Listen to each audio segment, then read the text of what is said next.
Welcome to Kenton Teaches. Enjoy the video. You start by preparing exactly what you need: the API Ammonia test kit, a clean test tube, and a 510 ml sample from mid-depth. Once done, rinse the test tube with the tank water and fill to the indicated line to avoid dilution errors. Make sure to note tank temperature and any recent water changes, because chemistry shifts and reading interpretation depend on those factors. Now you're ready to add reagents. Move quickly so the sample stays representative. You now add reagents with calm precision. Count the drops per the kit instructions, commonly 8 drops of each reagent into the filled test tube. Once added, cap the tube and invert it gently 4-6 times to mix. Rigorous shaking creates bubbles that distort the color.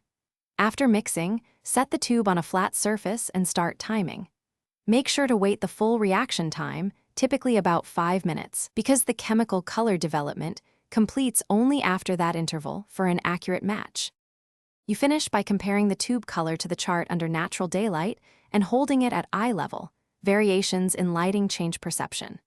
Once record the ppm result and respond. Values above about 0. 25 ppm warrant a partial water change and investigation of filtration or overfeeding.